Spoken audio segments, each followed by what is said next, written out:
Okay, welcome back. My guest, Honorable Segun Olulade, and we're sort of looking at setting the agenda for the incoming administration of Bola Ahmed Tinubu, the president-elect. And we've been receiving all sorts of, suggestions. We ended up on the nationalistic aspect of it. The man is a nationalist, and the country, there are those who say it needs some healing. It needs some healing from some things that happened.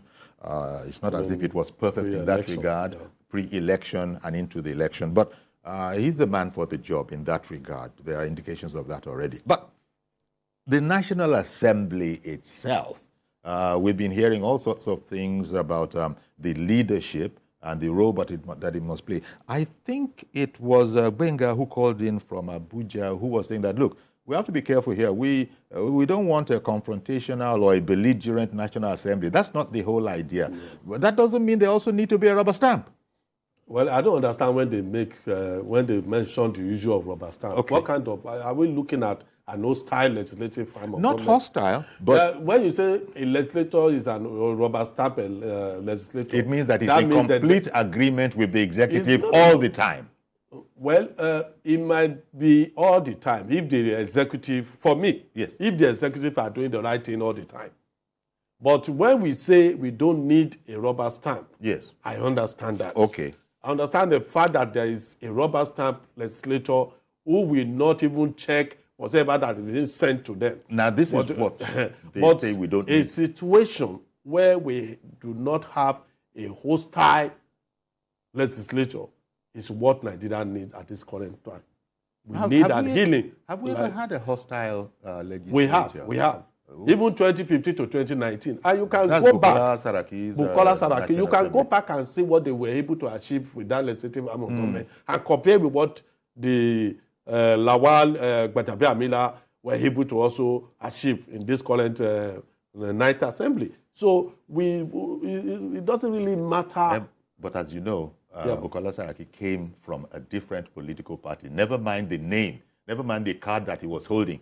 As you know, at that time, he was effectively PDP. But he did have the passport of APC. Yes, remember? He has the passport of APC. That is how it worked. And he's now reverted back to his, domicile, his natural domicile. But in the meantime, Mazi OKOROAFOR has come on the line. Good morning to you, sir. Mazi OKOROAFOR in AROCHUKWU.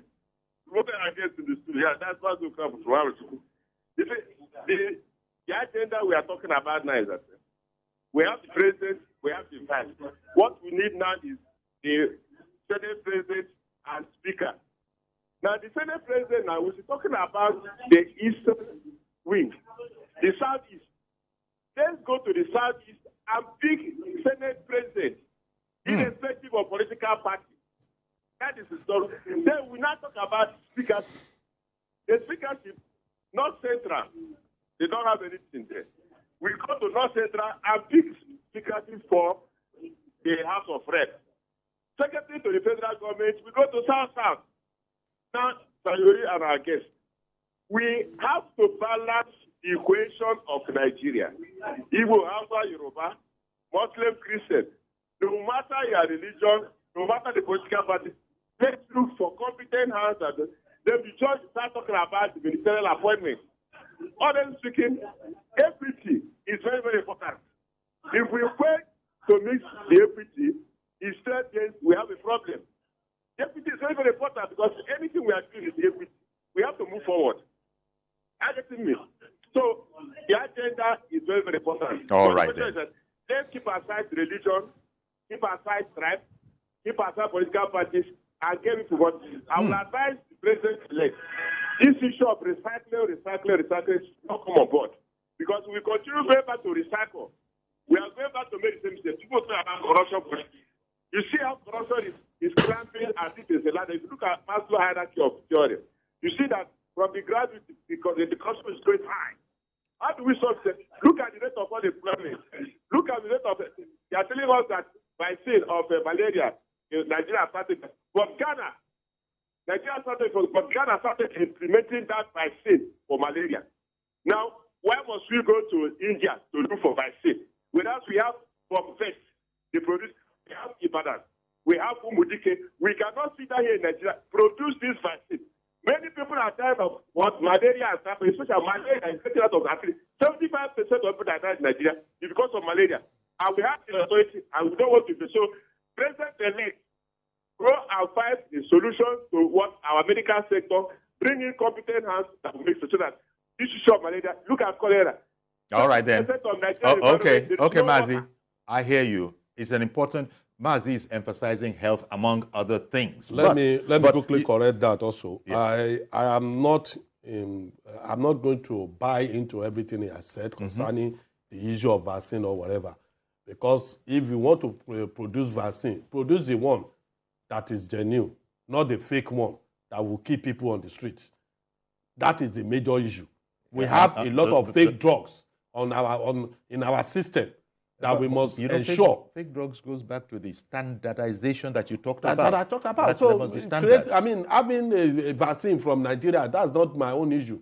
If a vaccine that is going to heal or cure a particular disease is produced, fine and good. Even if it's produced from wherever, all I am after is that let us ensure that we have standard control of every product that we were using in the system. Very, very much in the way that Dora Akunyili of blessed memory. Of blessed memory, I've done it. Also coming to the issue of Senate presidency. You heard his ideas. Yes, I also do not buy into Southeast for the Senate President, North Central for the House of Reps. I do not buy into it. I'm a legislator, and we must understand something about legislation, about the parliament. The parliament is an independent house, and they have the right to produce whosoever is going to be their own leader. But for me, I still believe that since the presidency has come to the South, and the Senate president, the vice president have gone, the Senate president should come to the South. If the only South that it cannot come to is the Southwest, it can be in the South-South, it can be in the Southeast. Whatever, whosoever is... That is Senate presidency. That's for Senate presidency. Okay. And then very quickly, he also suggested North Central for the speakership.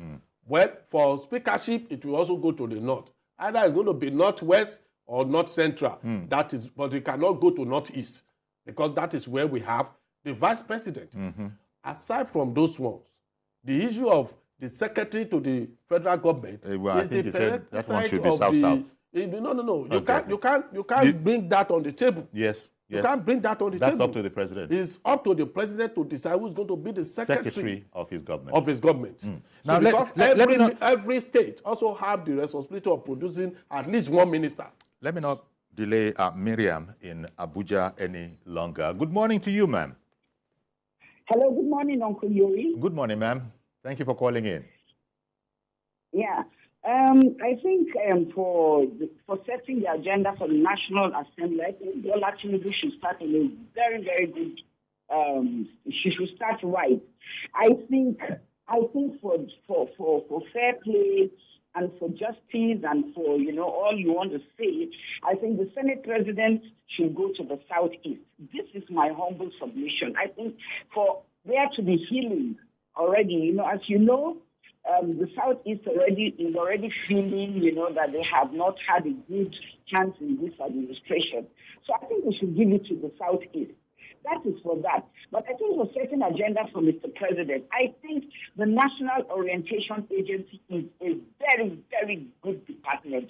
We should look for a very competent person who will push out, all the things that we need to know as a country.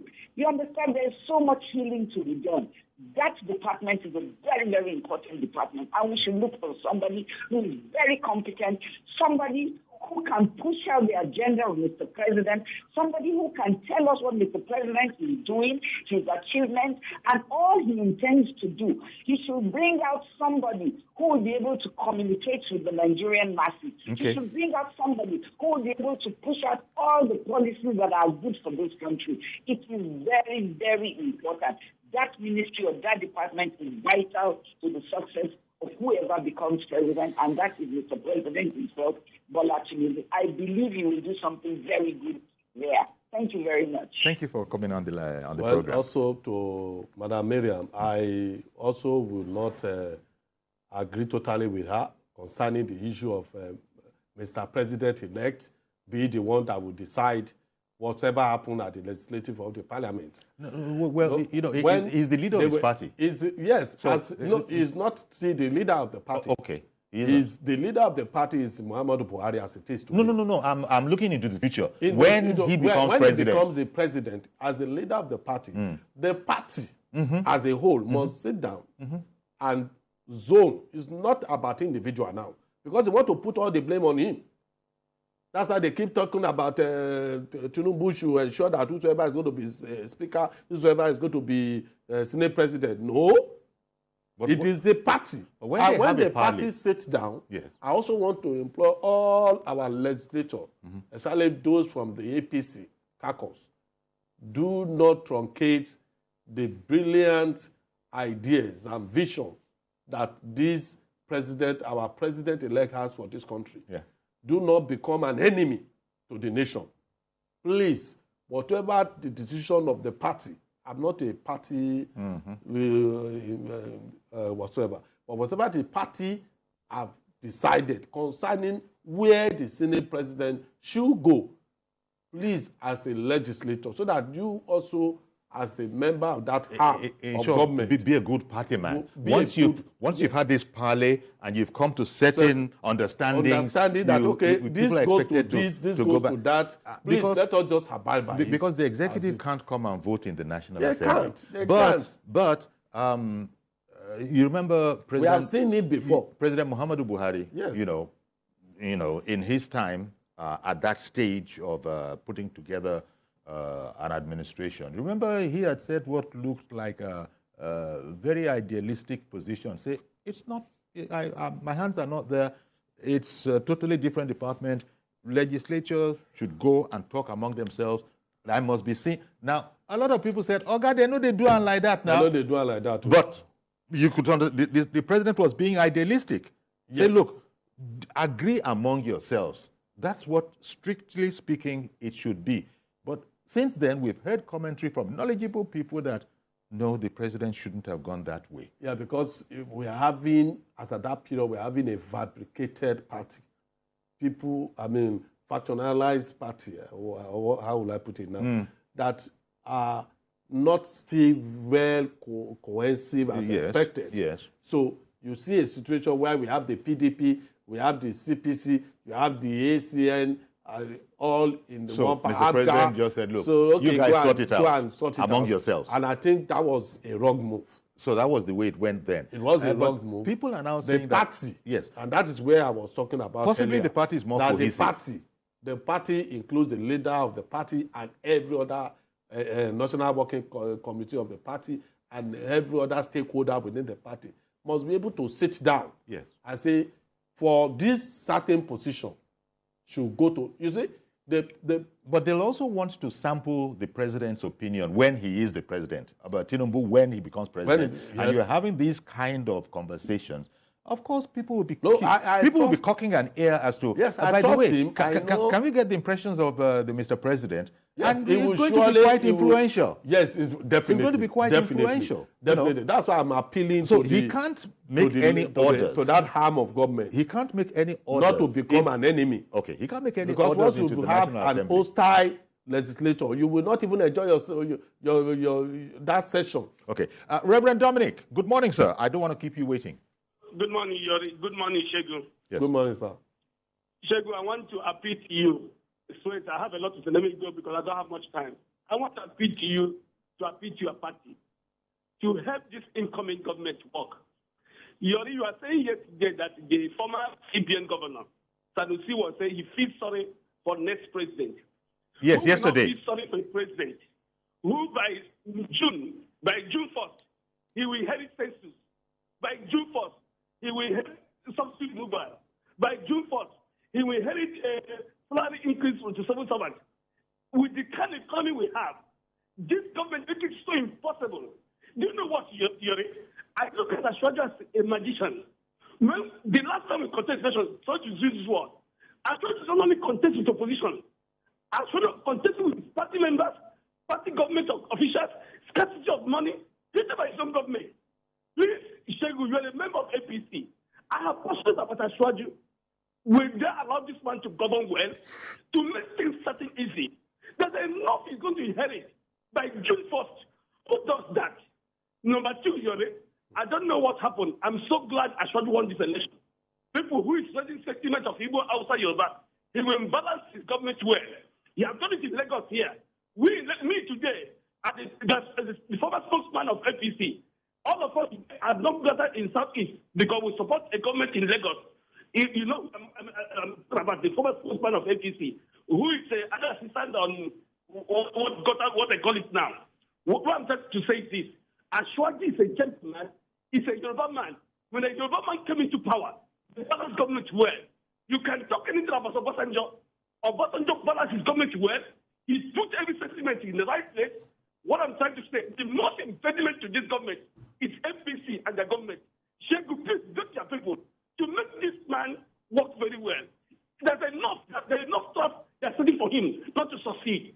Let's not talk outside. Let's talk about inside. All right. All right.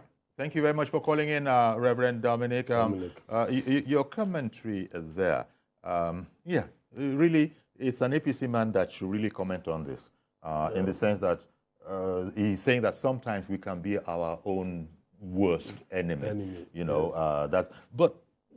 And that is one of the reasons I was talking earlier. That has to do with our party. The members of let's say, the parliament of the 10th Assembly now, they must be ready to sacrifice. They must put the nation first before themselves. Anyone who goes against the party position this time around should be seen as an enemy of the nation. But why would anybody want to go against the party? No. I mean, we have different character in the system. There's no strife. We have different character in the system. So we need somebody who every legislator now in the 10th Assembly must be ready. That's going to be a work. Part of the work is going to be with Tinubu himself. If people are going to be unruly, even a family, if you're a father, you got to find a way to bring people together. For Ahmed Tinubu, I have confidence in him. I know he has that capacity to bring everybody together. He's not a tribalistic person. Exactly. He's not somebody who's talking about religion or no religion. Somebody was saying on the program yesterday that, is it North Central? It is that the contribution of North Central to Tinubu's victory, you know, it's massive. It is what it is. It is the greatest contribution. Yes. So, I mean, certainly nobody thought about tribalism in that regard. Yes. Good morning, Mr. Mohammed in Abuja. You're our last caller today. Good morning, Uncle Yori. Good morning, sir. Thank you so much. And thank you, dear guest. I just want to correct my statement yesterday. I was expressing myself. If you want to go there, it can be very helpful, yes. Yesterday, I thought you had said something flippant, but if you want to sort of clarify it more now. In that, every part of this country, everybody is needed. What I'm saying is that now, since the Southeast have tested this Senate president several times, please and please, let's allow the South to test. Then the Southeast, they should be given speaker. We did not. We can surrender everything. The North has nothing to lose. We can surrender everything. We can take the deputy Senate speaker. They can give South Senate president, then Southeast speaker. Okay. I don't mean that we don't need South. That we don't need Southeast. So are you effectively apologizing to your listeners and viewers? I apologize. That got the impression when you said they can go. Are you withdrawing that and apologizing? I wanted to say they can go with speaker. Okay. Then they cut me off. Well, thank you very much, Mr. Mohammed, for calling in and sort of explaining it, that you are not disrespecting anybody. In fact, I think I have actually got something of an apology in there. He said, yes, I do apologize. Thank you very much for doing that, because you don't want to be misunderstood. And I think you've gone some way in that regard. Thank you, Mr. Mohammed, for calling in. Sincerely, we need everybody in this project, Nigeria. I mean, everybody is important. And that's one thing that Tinubu is going to illustrate and demonstrate. Yes. And that's why we have that confidence in him, that we have a president that will be a president for Nigerians.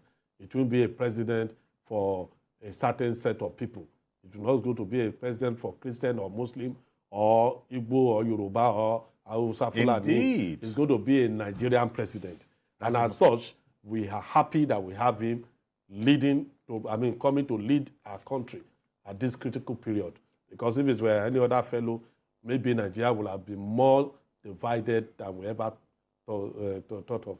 So for me, I think he has the capacity and is going to do it. He is, because well, how do the Igbo people say, the taste of the pudding is in the eating, right? And I think he has said it already, and people will see it, that the man is the president of Nigeria. When you look at his recent statement he issued yesterday concerning the Adamawa, exactly. You see that statesmanship. No, any way you look at it, and the man you can't just bargain for less with Ashwaju. He's never been a sectional leader. He never. hasn't. Never. He hasn't. I mean, one of his most popular titles is Jagaban Bogu. I mean, for goodness sake, the man has hundreds of titles, but one of the most popular ones is Jagaban Bogu. Well, between Jagaban Bogu and Ashwaju.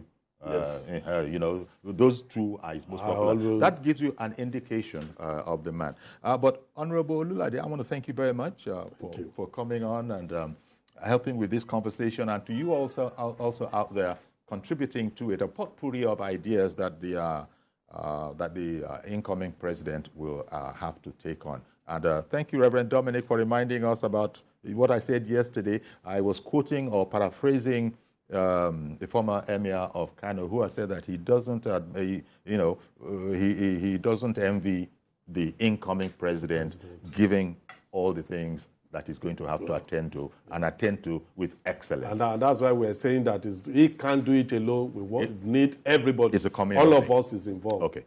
All right, then. So that's our program. Thank you once again. Join us tomorrow for a fresh edition. I am Yori Folare. Bye-bye for now.